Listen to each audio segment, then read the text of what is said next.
Hey everyone, and today we're uncovering one of history's most incredible stories of survival, the miracle of the Andes.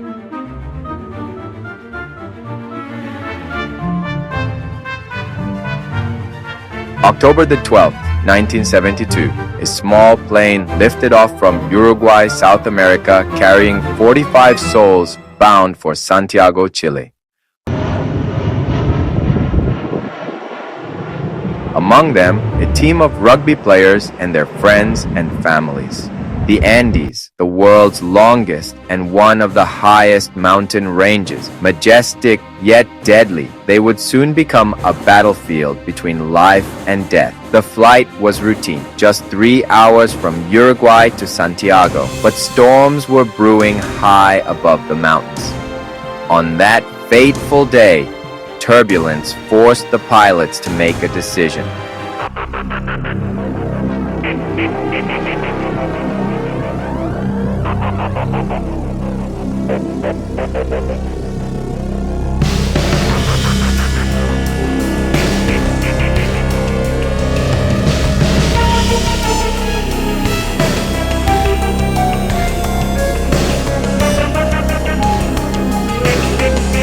Land midway in Mendoza, Argentina, and wait for better weather. The aircraft touched down safely, giving the passengers a false sense of relief. Tomorrow, the journey would resume. October 13th, 2:18 p.m. The plane ascended once more, skimming the rugged terrain of the Andes under clear skies. For 1 hour, the flight was smooth. Then, at 3:21 p.m., the descent began. Santiago was near, but the mountains were unforgiving. Suddenly, turbulence struck. The plane shook violently, enveloped in thick clouds.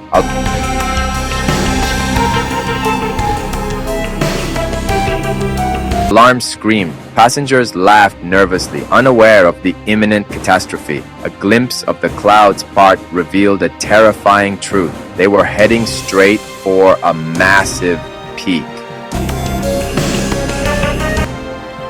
The ground collision alarm blared.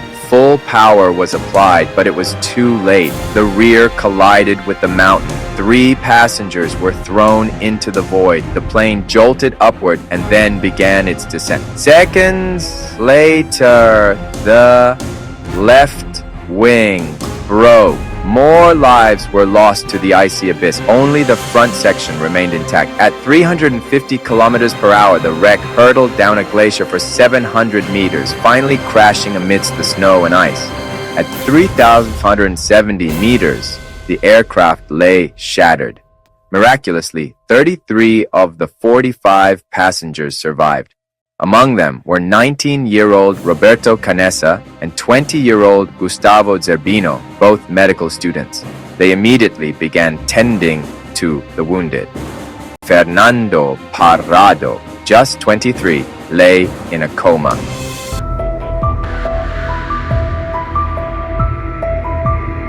Canessa and Zerbino worked tirelessly, stabilizing the injured with limited resources. Hours after the crash, the Chilean Air Search and Rescue Service launched 4 planes. Darkness fell. No wreckage was found. The white aircraft vanished against the endless white snow. The mountains swallowed it whole. That night, hope was their only warmth. 5 more passengers succumbed to the cold, reducing the survivors to 28. They tried to signal passing aircraft with lipstick and luggage, but the planes never saw them.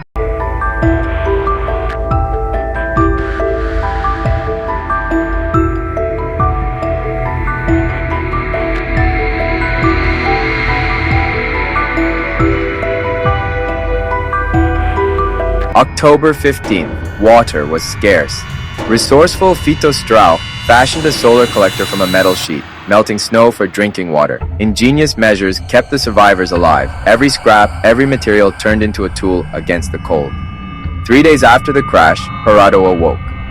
He discovered his mother was dead and his 19-year-old sister gravely injured.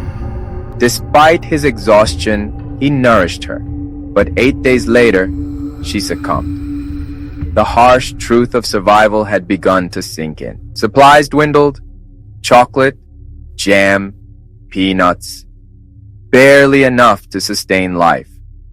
Hunger became a relentless torment.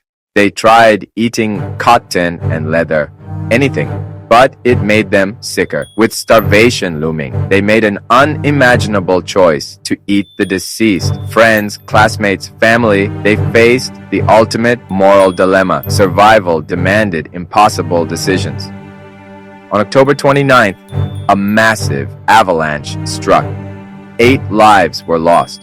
Only 19 remained, trapped beneath snow and ice.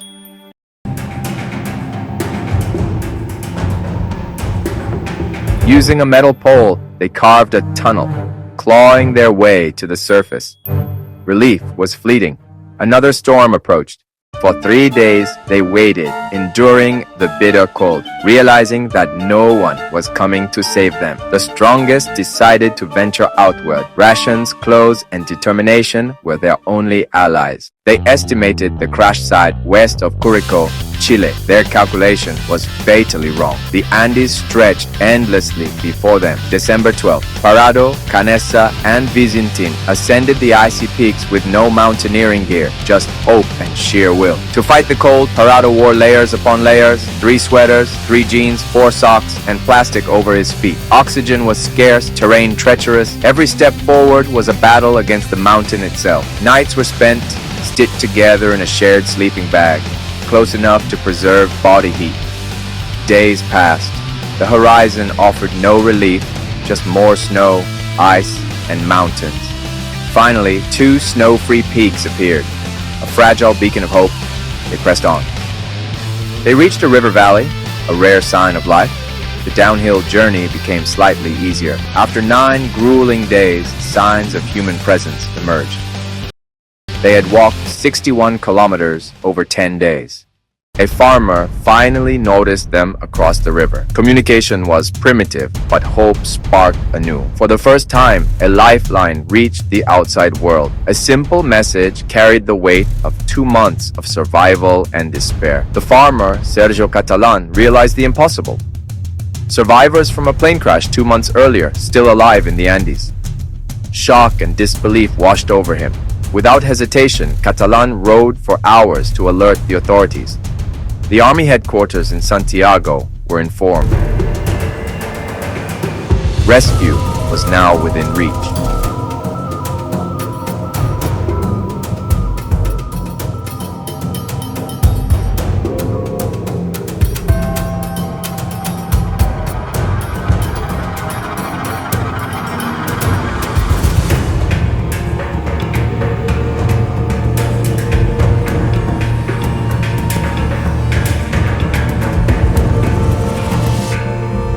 Exhausted, they finally rested. They had hiked 61 kilometers through treacherous mountains, Canessa reduced to just 44 kilograms. Their ordeal had stunned the world. The Chilean Air Force mobilized immediately. Helicopters lifted off, guided by Parado's precise knowledge of the crash site. On December 22nd, 70 days after the crash, 16 survivors were airlifted to safety, emaciated, injured, but alive.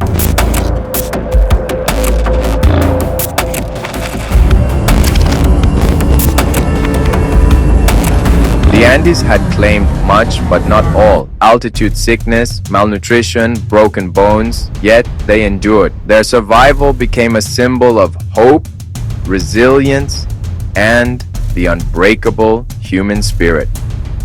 The story of Flight 571 became legendary, the miracle of the Andes, a testament to courage, determination, and the relentless will to survive against all odds. If you found this video interesting, share your thoughts in the comments and tell me which true story you'd like to see next. I work hard to bring you original, well-researched content.